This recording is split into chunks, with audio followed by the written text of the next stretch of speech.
Здравствуйте! В эфире «Настоящее время». В Вашингтонской студии Александр Панов. Главное в сегодняшнем выпуске. В преддверии 9 мая Россия борется с игрушечными солдатиками. В Украине изгоняют призрак коммунизма. В воскресенье Хиллари Клинтон официально объявит о вступлении в президентскую гонку, сообщают источники из ее окружения. $1 миллиард для президентской дочки. В центре скандала Гульнара Каримова. Передаем слово Праге. Сергей. Спасибо, Александр. События дня в настоящем времени из Праги. Я Сергей Дорофеев. Здравствуйте. Украинский парламент признал Организацию украинских националистов ОУН и Украинскую повстанческую армию УПА, а также другие подобные организации борцами за независимость. Все, кто в 20 веке боролся как мог и как знал, в том числе вел эту борьбу индивидуально, признаны борцами за свободу Украины. Отрицание правомерности такой борьбы, решили депутаты, нарушает закон. Комментарии этого голосования в России сопровождались традиционными для федеральных СМИ фразами о вермахте и переписывании истории.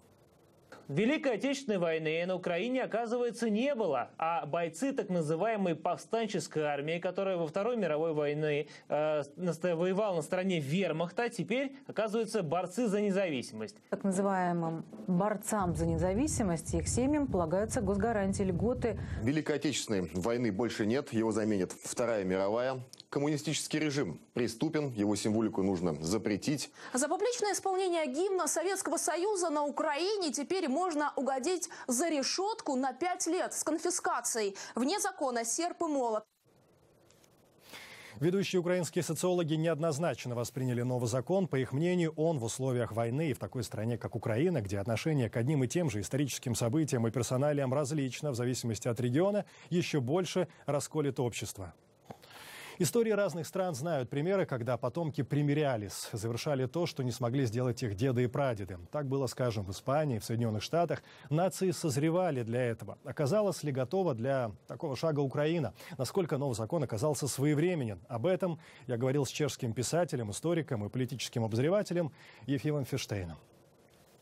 Организации, которые боролись против тоталитаризма и сами не являлись составной частью тоталитарных структур или не призывали в союзники тоталитаризм. Такие организации, боровшиеся за независимость, считаются в истории украинской положительными, и именно к ним относится это законодательство. Украина страна сложная, у нее всегда будут проблемы. Здесь важно определить, что является вектором развития. К чему она стремится? Стремится ли она к какой-то диктатуре под тем или иным соусом, или она хочет быть демократическим государством? Насколько правилен момент? Ну, когда он станет правильным? Разве те, кто относится, скажем, весьма негативно к организациям украинских националистов, скажем, к украинской повстанческой армии, разве они эту точку зрения за 20, за 30 лет изменят? Для них это будет всегда неприемлемо. Свое будущее, причем любое государство, может строить только после примирения, после того, как будут решены исторические противоречия. Но Украина независима уже 24 года. А вот этот шлейф противоречий еще за собой тащит. По-вашему, новый закон поможет объединить страну? Объединяться надо в тот момент, когда есть пригодный случай. А сейчас случай пригодный. Правительство, парламент колоссальным большинством поддержал этот закон. Я думаю, что вреда он не нанесет. В России настоящая война с игрушечными солдатиками и моделями военной техники времен Второй мировой. Репортаж на телеканале «Россия» из магазина «Техника молодежи» на Лубянке послужил поводом для изъятия из продажи пластмассовых фигурок в нацистской форме. Сейчас снять на видео и показать зрителям те самые бюсты и фигурки солдат и офицеров нацистской Германии невозможно. К тому же возбуждено уголовное дело. Александр Касаткин. Уголовное дело против директора магазина «Техника молодежи» Бориса Сумарокова заведено по статье «Возбуждение ненависти и вражды», а также унижение достоинства группы лиц по признакам принадлежности к ветеранам Великой Отечественной войны. Весь скандал начался после выхода сюжета на канале «Россия». Надо помнить нашу историю. Была война и... Штурмбанфюрер СС – это ваша история? Наша история – это наша история. Вы сказали, надо помнить нашу историю. Штурмбанфюрер СС, еще раз спрашиваю, Отто Скорцени, диверсант. Это ваша история? История с изъятием игрушек расколола даже официальные учреждения России. Кроме ветеранской организации, действия прокуратуры поддержали в Совете Федерации и Госдуме. А Общество защиты прав потребителей России и детский омбудсмен Павел Астахов заявили, что игрушки запрещать нельзя. Должны дети понимать, кто был противник, как он выглядел. Это все создает представление об истории. А когда мы уверены, что нашими противниками были какие-то гоблины, это даже не смешно. Поэтому эти игрушки нужны, но в то же время нужно понимать определенную грань. Журналист Евгений Бунтман коллекционирует модели военной техники и солдат периода Первой мировой войны. Однако и в своей коллекции он находит идеологически небезопасные экземпляры. Фокер Д-7, биплан, который мной покрашен в цвета, какие были у великого первого лота Первой мировой войны, а впоследствии военного преступника Второй мировой войны Германа Геринга. Вот, собственно, фигура Геринга, там маленькая фигурка Геринга, которая сидит в самолете. Но это, опять же, это молодой Геринг, который еще не был военным преступником. Пресс-секретарь Российского военно-исторического общества Владислав Кононов заявил, что нужно проводить границу между детскими игрушками и коллекционными вещами. Если солдат в форме вермахта, реконструктор, точнее, в форме вермахта уместен на военно-исторической реконструкции, запланированной и проводящейся в определенном месте, то категорически невозможно себе представить, что солдат в форме вермахта раздает, например, рекламные проспекты где-нибудь у метро в центре Москвы. Всему свое место и смысл. Где именно проходит эта граница? На волне скандала заместитель министра связи России Алексей Волин объявил о готовности создать экспертную группу по борьбе с пропагандой нацистской символики. Федеральное агентство по делам молодежи России собирается проверить магазины в регионах на предмет наличия игрушек с нацистской символикой и призывают к участию волонтеров. Оптимисты считают, что эта истерия, во всяком случае, вокруг солдатиков в том числе и вокруг того, что якобы порочит память о войне, якобы порочит ветеранов, это скорее из медицинского такого набора термина. И после 9 мая, может быть, это все и закончится, потому что выглядит это как какая-то чудовищная глупость. И я скорее принадлежу к пессимистам, которые считают, что это никак не закончится и все будет только хуже, потому что бороться с солдатиками мало что может быть глупее, даже если они в нацистской форме. Между тем в Чечне заявили, что намерены вовсе отказаться от воспитания детей на примере чуждых западных героев. И вскоре Барби и трансформеров на прилавках потеснят куклы героев кавказского эпоса. Александр Касаткин. Настоящее время. Передаем слово в Вашингтон. Бывший посол США в России Майкл Макфол дал интервью нашим коллегам. Александр, эфир ваш. Спасибо, Сергей. Майкл Макфол считает, что Владимир Путин не заинтересован в разрешении украинского кризиса и восстановлении американо-российских отношений. Об этом он заявил в эксклюзивном интервью нашему корреспонденту Михаилу Гудкину в Нью-Йорке. Бывший посол США в Москве Майкл Макфол считает, что аннексия Крыма была ситуативной и во многом эмоциональной реакцией российского президента Владимира Путина на смену власти в Киеве. И это, по его мнению, хорошая новость, так как означает, что у Путина нет далеко идущих планов по восстановлению Советской империи или аннексии других территорий соседних государств. Более того, Макфол полагает, что нет исторических, культурных или структурных причин для конфликта между Соединенными Штатами и Россией. Плохая же новость, по мнению профессора Макфола, в том, что Путин пытается дестабилизировать власть в Киеве, что Россия не изменит своего курса в отношении Украины до тех пор, пока Путин остается у власти. Я думаю, что ему не нужно разрешение кризиса. Я думаю, что Путин считает, что в его интересах открытая конфронтация.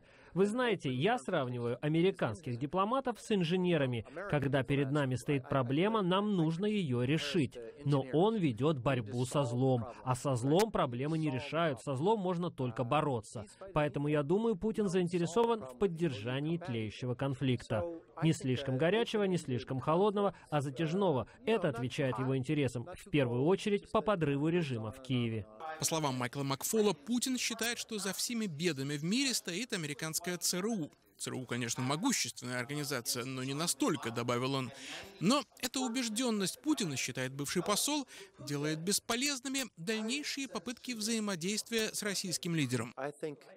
Я думаю, что в интересах Путина представлять нас в качестве врага, и никакая дипломатия этого не изменит. Иногда мне говорят, ну как же, вспомните эпоху Рейгана и Горбачева. Но тогда была другая ситуация, и дипломатия работала, потому что Горбачев хотел наладить отношения с США.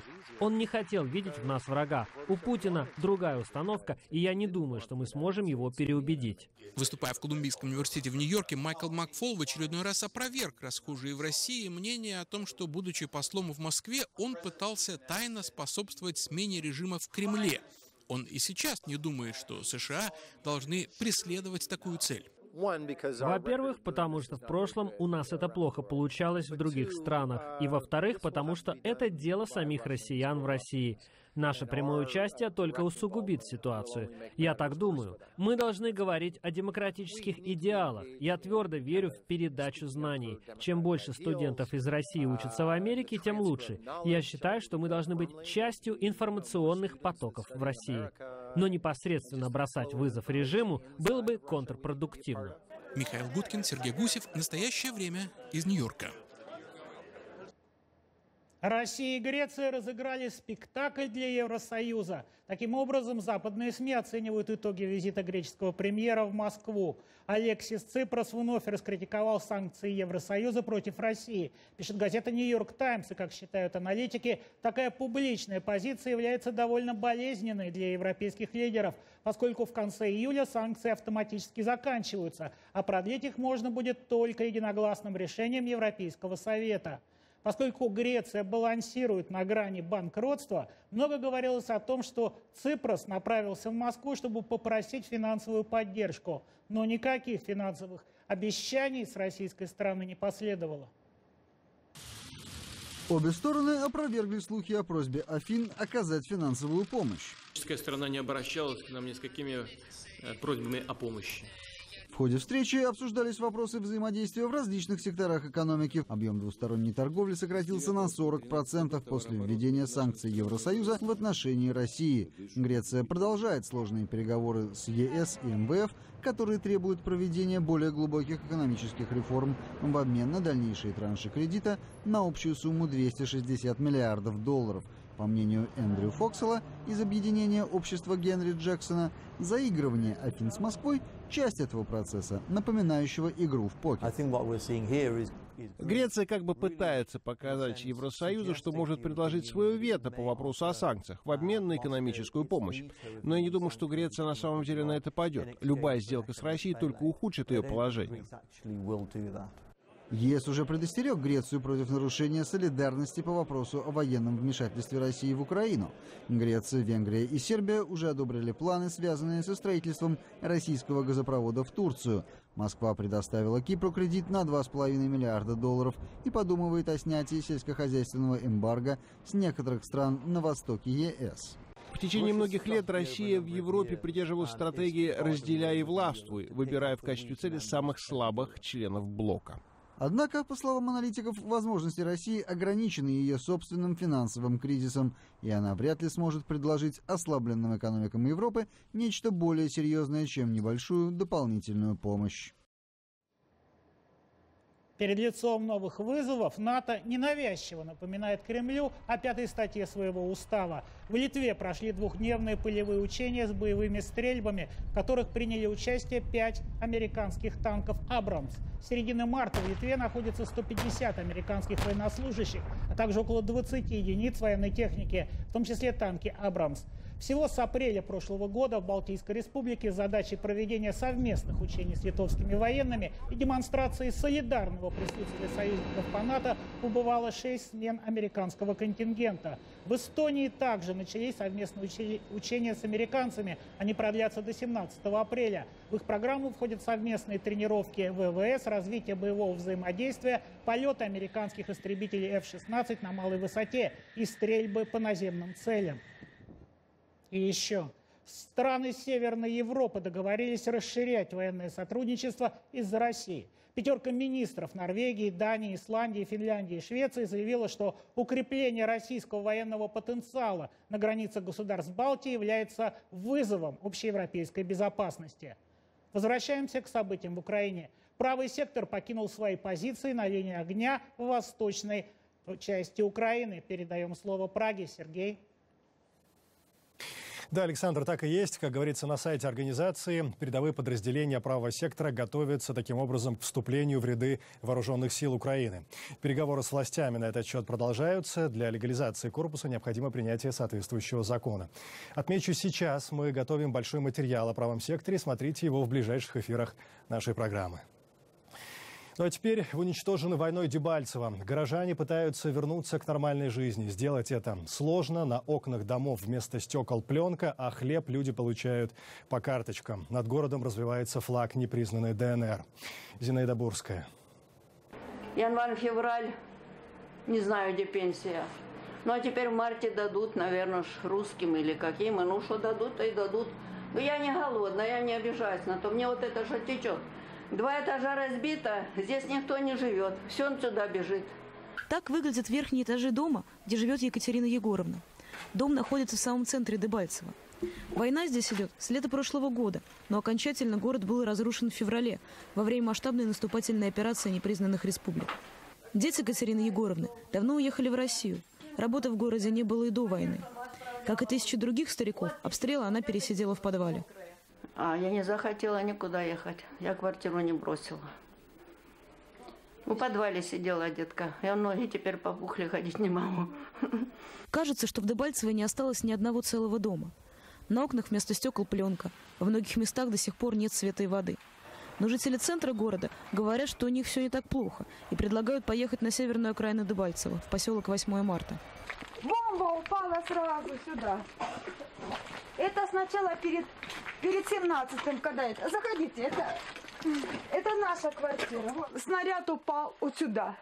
Мама стояла возле печки, я на пуфике сюда. Вот это вот все сразу в одно мгновение. Мама Татьяны погибла во время обстрелов в середине февраля. Хоронили прямо за домом, в огороде. Кладбище было заминировано. А вот тут я маму похоронила. Представляете? Мама всю жизнь в военкомате проработала. Всю жизнь проработала, и вот такая смерть, да? Нормально? Потом Татьяну эвакуировали в Алчевск. А когда она вернулась, могила была уже пуста. Маму выкопали, теперь я не знаю, куда. Я знаю, в морге там сказали, а где ее искать, я не знаю. Но я найду ее, обязательно найду. Татьяна сейчас живет в летней кухне. А рядом, в чудом уцелевшей многоэтажке, еще 10 пенсионеров. Все старики живут в одной однокомнатной квартире. На окнах пленка, в кухне печка-буржуйка. Михаил – единственный мужчина в этом доме. Он рассказывает о том, как воевали в поселке. Они идут все такие здоровенные хлопцы, все такие, идут с автоматами туда-сюда. Вы кто такие на нас? Говорят, кто такие? Мы говорим, да мы местные жители в подвале здесь живем. Мы россияне, они сказали, мы россияне. Это первые россияне зашли. Так, идите в подвал дальше, потому что сейчас обстрел будет. Мы в подвал. Вслед за военными, которые представились россиянами, зашли бойцы непризнанной ЛНР. Людям дали 10 минут на сбор и всех вывезли в Алчевск. Несколько недель назад они вернулись и обнаружили, что все их квартиры разграблены. Ни подушек, ни одеял нету, ни у меня газовая печка была такая нету, ни чайников никаких, посуды много забрано, вещи хорошие забраны, плазменный телевизор у него такой вот огромный забрали. У многих жителей Дебальцева не осталось ничего. Ни крыши над головой, ни вещей, ни денег.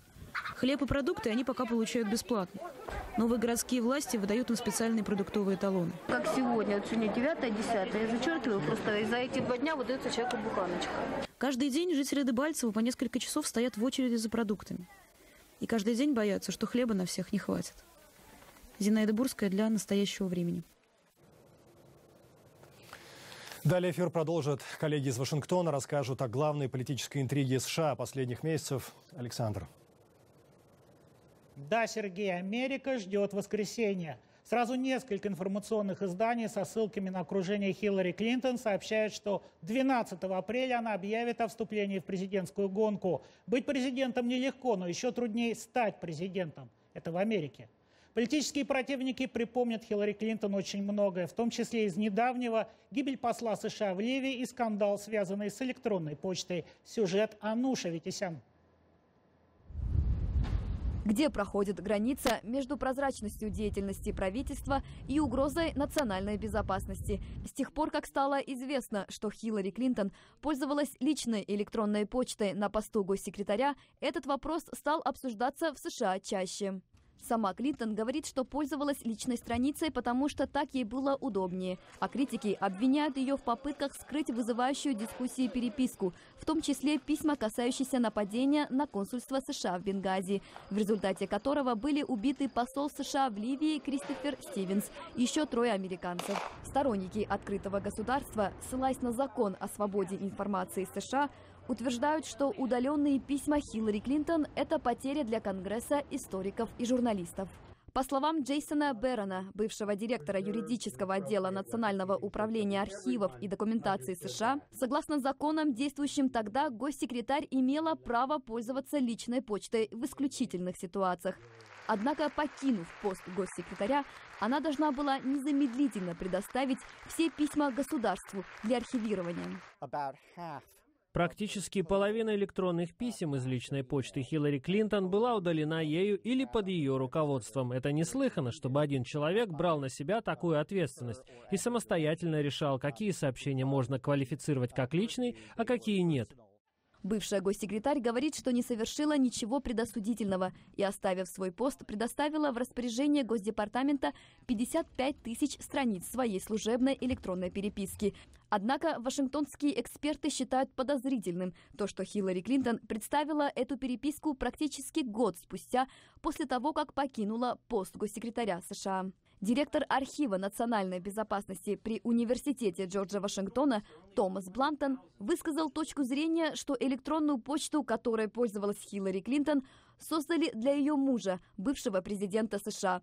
Там стояла одна из лучших систем защиты от взломщиков. Нет никаких доказательств того, что ее письма стали угрозой национальной безопасности США. В этом есть ирония. Если бы Клинтон не пользовалась личной почтой, то у нас не было бы и этих данных. Практически 30 тысяч писем ею были сохранены. Дело в том, что система Госдепартамента не сохраняет данные. Хиллари Клинтон не первый высокопоставленный американский чиновник и даже не единственный госсекретарь, который пользовался личной почтой в служебных целях. Так поступали и Колин Пауэлл, и бывший губернатор Аляски Сара Пейлен, и возможный кандидат в президенты от республиканцев Джеб Буш. Многие считают, что особое внимание к этому вопросу было привлечено в связи с тем, что Хиллари Клинтон – потенциальный кандидат в президенты. Ануша Витисян, Дмитрий Шахов. Настоящее время. Вашингтон. Кстати, начиная с 2011 года администрация президента Обамы сделала немало для того, чтобы улучшить систему хранения данных электронной переписки госчиновников. Предполагается, что к концу будущего года все письма будут сохранены в электронном виде, а к 2019 году они будут доступны в архивах в цифровом формате. Такая вот обещана прозрачность. У наших коллег из Праги сюжет на прямо противоположную тему. Сегодня в Узбекистане в очередной раз прошла инаугурация нового президента Ислама Каримова. Сергей? Да, для Каримова это уже 4-й президентский срок, несмотря на то, что по Конституции один и тот же человек не может быть президентом более 2 раз подряд. По данным ЦИК, на недавних выборах Каримов набрал более 90% голосов. Международный аналитический центр по исследованию коррупции и организованной преступности опубликовал доклад о деятельности старшей дочери президента Гульнари Каримовой. И вот, как следует из документа, от ряда телекоммуникационных компаний она получила не менее $1 миллиарда за содействие, за вход на узбекский рынок. Дарья Кудрявцева. Гульнара Каримова. В прошлом поп-звезда, дизайнер, меценат, бизнес-леди. Когда-то влиятельная и успешная. Сейчас, по ее словам, находится под домашним арестом. Она – одна из самых богатых женщин Центральной Азии. Именно поэтому происхождением ее денег заинтересовались как журналисты, так и правоохранительные органы сразу нескольких стран. Первоначальная сумма, которую Каримова получила от Телиа Санера – $320 миллионов. Это действительно огромные деньги. А после того, как я начала расследование, выяснилось, что это был $1 миллиард. И это еще не все деньги, которые она получила только потому, что она дочь президента. По данным журналистов, в списке компаний, от которых Каримова получала вознаграждение, были Wimpel.com, Альфа Телеком и МТС, которые перечислили на ее счета более $980 миллионов. Гульнара Каримова была вовлечена не только в бизнесе телеком, это была лишь маленькая, одна из как бы веток ее бизнеса. Министерство юстиции США и Нью-Йоркский суд попросили правоохранительные органы Швеции заморозить $30 миллионов компании «Текиланд», которая принадлежит, как утверждают следователи, сообщникам Гульнары Каримовой. Прокуратура самого Узбекистана обвиняет ее в незаконном присвоении денежных средств на сумму $53 миллиона. По мнению экспертов, таким образом президентскую дочку пытаются вывести из-под удара. Если она выйдет из страны, если прекратится расследование в Узбекистане, тогда в таком случае она должна будет давать показания уже другим следственным органам в Швеции, в Швеции, в Нидерландах и в Соединенных Штатах. Подобная ситуация происходит и в Азербайджане. Та же самая шведская компания Telia Sonera владеет почти 40% акций одного из главных операторов – Азерсел. Известная журналистка Хадиджа Исмаилова выяснила, что Азерсел контролируется дочерями президента Азербайджана Ильхама Алиева. Они прячут свои имена за офшорными компаниями. Иногда используется 30 или 40 компаний. Лейла и Арзу Алиевы владеют еще одним крупнейшим оператором мобильной связи в стране – Азерфон. По данным исследовательской организации Heritage Foundation, Азербайджан попал в список стран с частично свободной экономикой, а в Узбекистане политика в отношении экономики оценивается как репрессивная. Дарья Кудрявцева, «Настоящее время». И вновь время передавать слово в Вашингтон. Коллеги, продолжайте. Наш сюжет из Калифорнии. С начала этого года на берегу океана в большом количестве находят детенышей морских львов. Морские львята голодают и оказываются на берегу, не в силах двигаться. Наша съемочная группа приняла участие в спасательной операции в Сан-Диего. С начала года спасатели животных в Калифорнии работают без передышки. В среднем мы находим 10 животных в день. Они пытаются спасти жизни детенышей калифорнийских морских львов. Это словно ДТП с большим количеством пострадавших. Мы пытаемся отсортировать малышей, у которых, как мы знаем, лучшие шансы выжить. И тут же движемся дальше. К сожалению, тех, кому мы не можем помочь, приходится усыплять.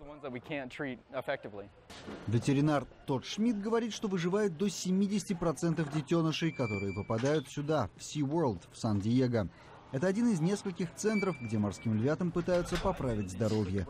Спасатели из Южной и Центральной Калифорнии наблюдают необычно большое количество голодающих детенышей морского льва, не способных покинуть берег потому, что они слишком ослабли для плавания. Сейчас нашли уже примерно 2000 детенышей, большинство в Южной Калифорнии. Только в SeaWorld с начала года спасли более 500 детенышей. Первая остановка маленьких пациентов – что-то вроде отделения реанимации. Этим львятам 7-8 месяцев, но весят они практически столько же, сколько при рождении. Они должны быть уже в 3 раза тяжелее, причем с голоду малыши едят даже то, что им нельзя. По данным Национального управления по проблемам океанов и атмосферы, общее число оказавшихся на берегу детенышей только в январе и феврале в 20 раз превышает средние показатели. Ученые объясняют, что необычное направление ветров вызвало потепление воды в океане. Сардины и анчоусы начинают мигрировать в более холодные океанские районы, а самкам морских львов приходится, соответственно, глубже нырять и дальше плыть на поиски пропитания, из-за чего теленята надолго остаются брошенными.